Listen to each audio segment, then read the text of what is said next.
এক গভীর বনে অনেক পশু পাখি ছিল। তারা সবাই মিলেমিশে থাকত। তাদের মধ্যে সবথেকে বুদ্ধিমান ও দুষ্টু ছিল এক শিয়াল। দুষ্টু শিয়াল লালু জঙ্গলে হাঁটতে হাঁটতে দেখল একটা আপেল নিচে পড়ে আছে, আর একটা খরগোশ সেই আপেলটা খাবার জন্য এগিয়ে আসছে। লালুর মাথায় এক দুষ্টু বুদ্ধি খেলে গেল। সে ভাবল, যেভাবে হোক খরগোশ ভাইয়াকে বোকা বানিয়ে ওই আপেলটাকে খেতে হবে। আরে ও খরগোশ ভায়া, এত তড়িঘড়ি কোথায় যাচ্ছ? ওদিকে আমি দেখে এলাম তোমার বউ শিকারীর জালে আটকা পড়েছে। সে কি লালু ভায়া, তুমি সত্যি বলছো?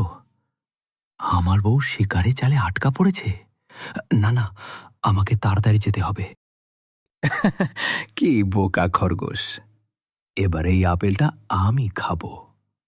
যাই, খরগোশ ভায়া ফিরে আসার আগে পালাই। একবার এক চিতা আপন মনে মাছ শিকার করে খাচ্ছিল। লালু দেখতে পেয়ে ভাবল, বাঘ মামার সাথে একটু মজা করা যাক।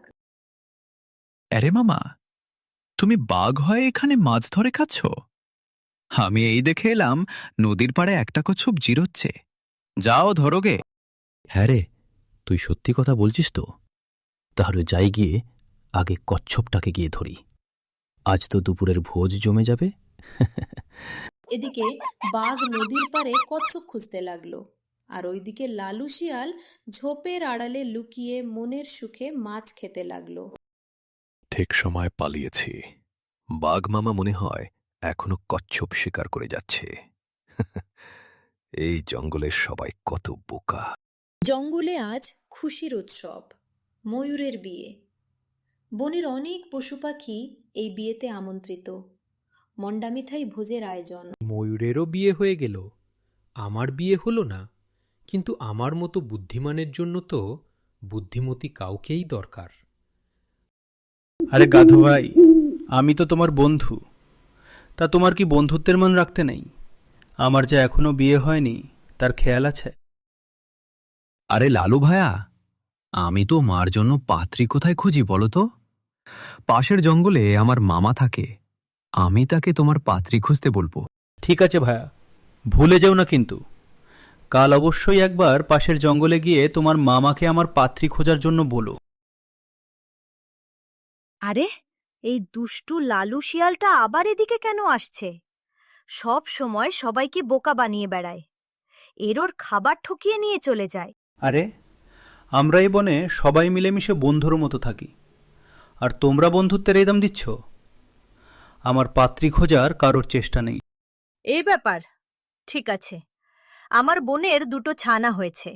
কাল পাশের জঙ্গলে আমার নিমন্ত্রণ আছে। আমি নিশ্চয়ই তোমার কথা বলবো। বন্ধু পাখি, আমার বিয়ে হয়নি বলে আমার খুব দুঃখ। আমার পাত্রী খুঁজে দিয়ে আমাকে সাহায্য করবে? ঠিক আছে শিয়াল ভাই, তুমি চিন্তা করো না। আমি আমার সব বন্ধুদের তোমার কথা বলবো। নিশ্চয়ই একটা ব্যবস্থা হবে। বনের পশু পাখিরা লালুর কথায় অন্যান্য বন থেকে পাত্রীদের নিয়ে এসেছে। শিয়ালিরা সেজে গুজে স্বয়ম্ভর সভায় দাঁড়িয়ে আছে। আপনারা এই স্বয়ম্ভর সভায় এসছেন তার জন্য অনেক ধন্যবাদ। কিন্তু আমার ধাঁধার সঠিক উত্তর যে দিতে পারবে, আমি তাকেই বিয়ে করব। বলুন তো, চিকন পাতার বাঁকা ফল, মুখে আসলেই জিভে জল। এই ধাঁধাটার উত্তর কি হবে? মাঝের শিয়ালিটি বলে উঠল, তেঁতুল। চিকন পাতার বাঁকামত ফল, যার নাম মুখে নিলেই জিভে জল চলে আসে। সঠিক উত্তর। এবার আপনাদের বুদ্ধিমত্তা যাচাইয়ের জন্য অন্তিম ধাঁধা। জ্বলছে তবু পুড়ছে না, এটা কোনো প্রাণী। এবারেও মাঝের শিয়ালিটি বলে উঠল, হ্যাঁ, প্রাণীটি হলো জোনাকি, যার পিছনে সব সময় আলো জ্বলে কিন্তু কখনো পুড়ে যায় না। এইভাবে স্বয়ম্ভর সভায় পাত্রী নির্বাচনের মাধ্যমে লালুর বিয়ে হয়ে গেল। উপস্থিত পশু পাখিরা আনন্দে নাচতে লাগলো।